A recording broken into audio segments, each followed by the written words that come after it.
This is Nightline. Tonight, her last broadcast.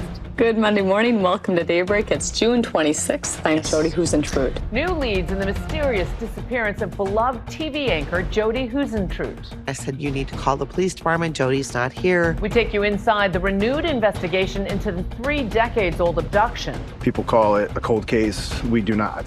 Could new tips lead to a major break in the case? Plus, I came in like a wrecking ball. Miley Cyrus coming in like a wrecking ball with a brand new visual album, Something Beautiful. Tell me something beautiful, yeah. Reflecting on her early stardom as Hannah Montana and her 2 decades in the business. I've shared a lot of my life with the public, and so they've gone with me on these journeys through different, heartbreaks or devastation. Why she says she won't be touring anytime soon. And the Obama divorce rumors. The former president and first lady breaking their silence together. Thanks for joining us. Tonight, new tips reinvigorating the investigation into a much-loved TV anchor's baffling abduction.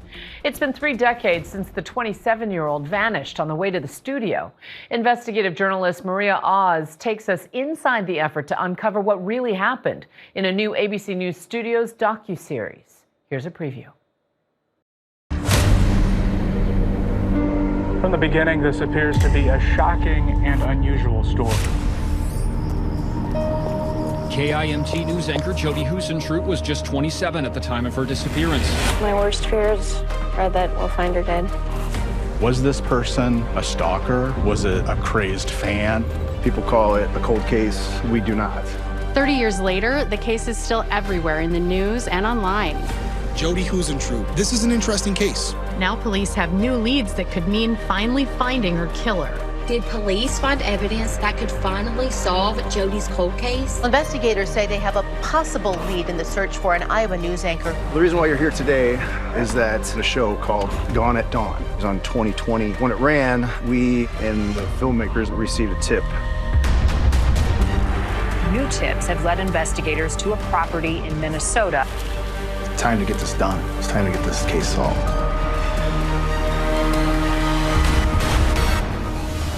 From the News Channel 3 team, news, weather, and sports, this is News Channel 3's Daybreak.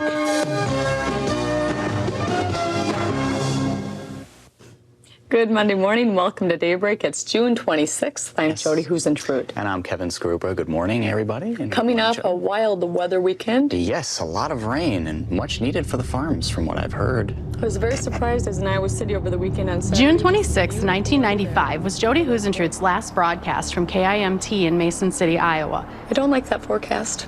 Sorry. Less than 24 hours after it aired, she would vanish.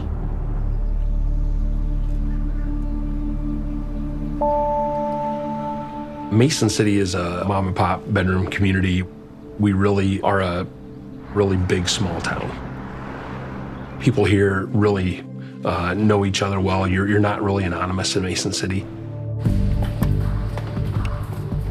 Jody Huisentruit has become a part of the Mason City Police Department. We have 2 standing file cabinets full of witness statements, tips and reports, newspaper articles, videotapes. I think there's work that sticks with you for different reasons, I think, throughout your career as a law enforcement officer. And I think not being able to answer questions for families in situations like this is one of those that can be most challenging. I don't remember the first time I met her. We were both just kind of in the newsroom at the same time. I was fresh out of college. I was an unpaid intern working for nothing. On June 27th, 1995, I thought it was just a regular morning. Jody was a little bit late, so I called her.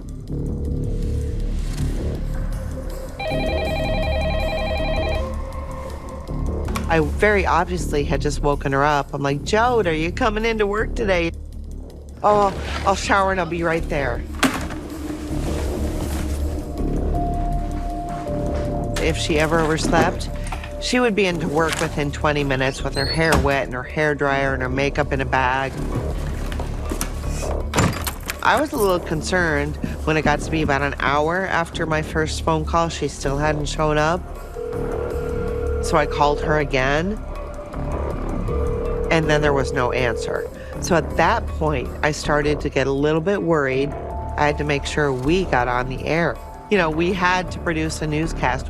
I went on the air at 6 a.m., and one of the salespeople walked through the studio at that time, and I said, you need to call the police department. Jody's not here. I don't know what happened, but she's not here. Call somebody. We immediately dispatched an officer. When the officer arrived, they found a lot of her belongings were scattered across the parking lot.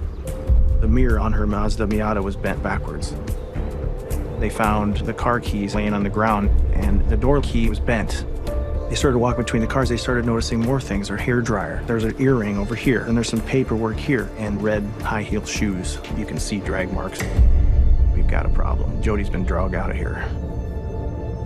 Officers began knocking door to door to door. Most people were still sleeping. The apartments that nobody would answer, they instructed the property manager just to go ahead and open the door. They would physically go into people's bedroom and say, wake up, we're looking for Jody, sorry, but you didn't answer the door. Some of them started indicating that they heard screams. At about 4:15 to 4:30 time frame, somebody heard someone in that parking lot scream, leave me alone, and it was a female. So things went from, we're just looking for somebody missing, to we're looking for somebody that was abducted. The search really began to explode. One thing without debate is that the man who became the first person of interest in the case showed up at the apartment complex while the scene was being processed. Parking lot still being scanned by officers, and a pickup pulls in. And a guy yells at one of our officers and says, I was the last person to see Jody Huisentruit. Things changed dramatically at that point. Detectives approach this man. His name's John Van Cise. He just throws out there that he has this videotape of a birthday party, and he says, I am friends with Jody, and I was just with her last night watching a videotape. John Van Cise threw her a birthday party. He was one person in their big group of friends.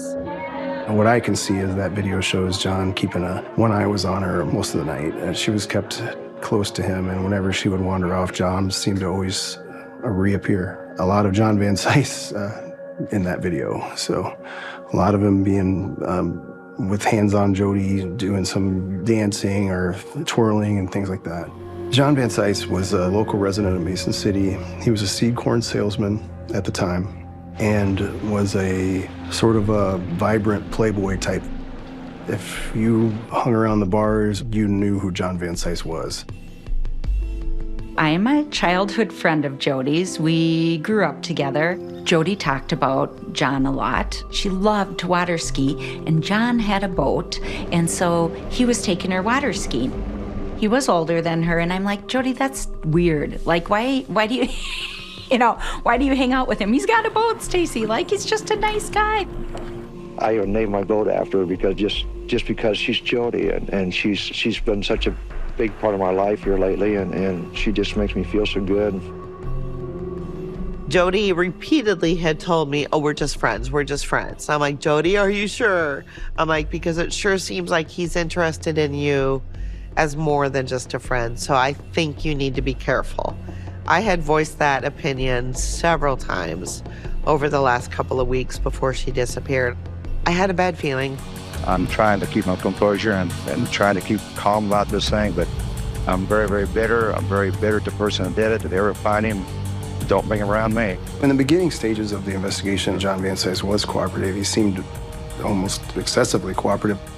Things changed later in the investigation when some of the items that were investigated didn't really add up. And then suddenly, at one point, John Van Cise just quit talking to investigators completely.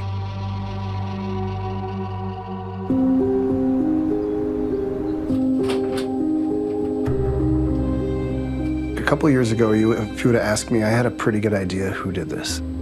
I had a pretty good idea that I think I know who took Jody Huisentruit. Today, though, that idea has expanded.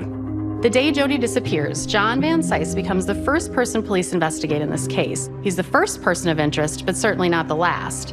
Along with Mason City Police, we're looking at 4 of them who gained a lot of attention. For much more, including a major break that re-energized the case, watch Her Last Broadcast, the abduction of Jody Huisentruit, now streaming on Hulu. Up next, we're one-on-one with superstar Miley Cyrus. The recent onstage duet, she says, was a top-tier moment.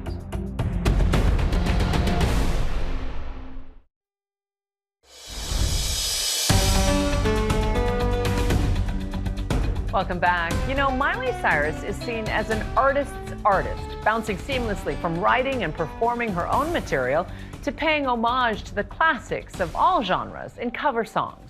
The triple Grammy winner sat down with ABC's Chris Connolly to talk about what's next for her. Miley, it's been a minute. How are you?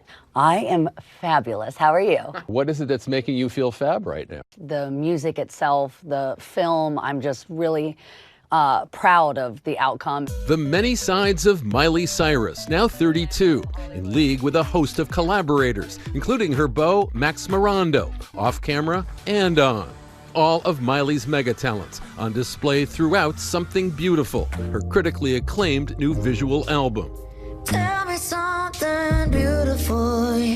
We see you as a showgirl. We see you as a 60s European film star. We see you on a motorcycle. And these kind of nuances were important for me. Creating something that I feel is really modern and very now, but again, it's really honoring these iconic women in film and in music. Coming off a series of big wins, Miley getting her very first Grammy in 2024, one of two for the mega hit Flowers. I just won my first Delighting her godmother, Dolly Parton. It was such an important moment for me as a writer, like getting to talk to Dolly afterwards. And, you know, she goes, I wanted you to take home 4, but 3, you know, or 2 is fine, but I really wanted you to have them all. And taking home a third in 2025 for her duet with Beyonce. We won, Beyonce. Trying to have it all, and what that can do to a present-day megastar is a running theme of Miley Cyrus's 2 decades in the spotlight, which began in a blonde wig and sequin jacket on Disney Channel's Hannah Montana. I was 12, 13, 14. I went on a tour and I was, you know, again, so emotionally drained. I started realizing how empty I would be if I made everyone happy. Miley carving out a foundational 21st century pop career with massive hits like Party in the USA and Wrecking Ball. I came in like a wrecking ball. 20 years in the business. Yeah. And you were just made a Disney legend. I'm really excited about that one. In my heart, I was Hannah Montana.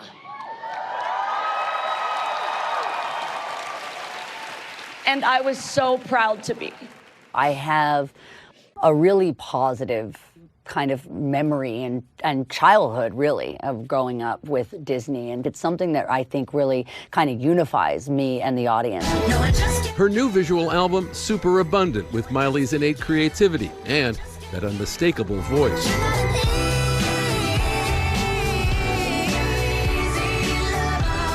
People have talked about how your voice now is such a key element in how you address this material. What's it like to have that kind of expressiveness in your voice? You know, I have a very distinct voice. I always kind of sounded like this, but it's aged along with me and changed and evolved in all these different ways. And you've talked about the idea of healing as something that kind of pulls this record together, both visually and in terms of what we hear. Yeah.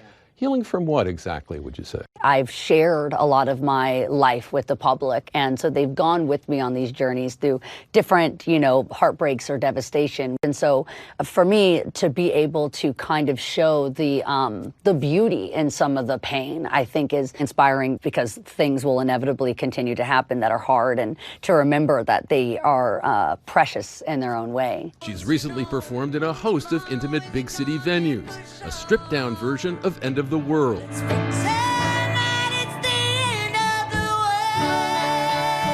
But Miley says there's a different reason she's not doing a major tour. I do have the physical ability and I have the opportunities to tour. I wish I had the desire, but I don't. I also don't think that there's actually an infrastructure that supports artists in the way that there should be. It's not just physically, but, you know, mentally and emotionally. Miley speaking from experience and from caring deeply about artists who've struggled during their time on the road.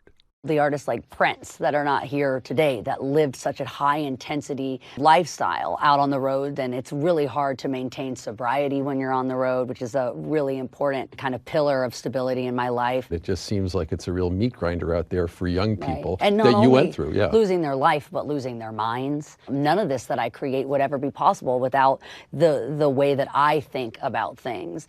She was 15 years old when she traveled across the globe on the Best of Both Worlds tour, belting the platinum-selling See You Again.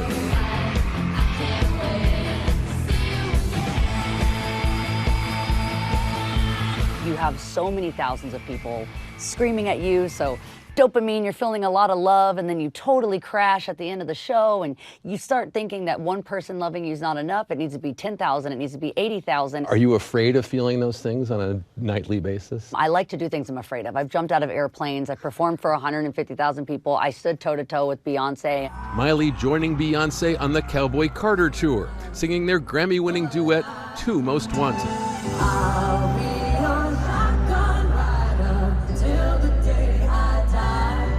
And when you're standing beside her, you can actually feel her desire and her passion. She's a top tier moment for me because it started with her, you know, celebrating me as a songwriter. That to me is a win. It's not a trophy. It's not something physical that you hold or put on a shelf, but it's something that I have that's a true win. A standout track on Something Beautiful, Walk of Fame, Miley strutting on Hollywood Boulevard dancing amongst legends. And so many of the stars, I wouldn't be where I am without them. The Garlands and the Monroes and these actresses that really did pave every step of the way for us right now. In the wake of her song Walk of Fame, life imitating art, Miley revealing on X that she's getting her own star on the Hollywood Walk of Fame. Now, living out her dream. I loved it. The moment I got to LA, me, my grandma, and my mom said we're never going back, and we didn't. We did not. Our thanks to Chris. You can catch Miley Cyrus's visual album, Something Beautiful, streaming now on Disney Plus and Hulu. When we come back, Michelle and Barack Obama. Is the former president joking about those pesky divorce rumors? It was touch and go for a while.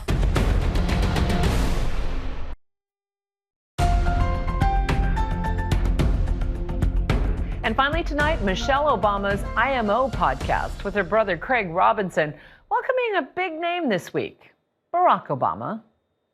Rumors flying recently that the former president and first lady's marriage might be in trouble. It's so nice to have you both in the same room together. I know, because when we aren't, folks think we're divorced. They wasted no time dismissing the idea. There hasn't been one moment in our marriage where I thought about quitting my man. And we've had some really hard times. So we have had a lot of fun times, and I have become a better person because of the man I'm married to. Okay, don't make me cry now. Michelle and Barack Obama will celebrate their 33rd anniversary this October. Happy 33rd. That's Nightline. You can watch all of our full episodes on Hulu. We'll see you right back here tomorrow. Thanks for staying up with us. Good night, America.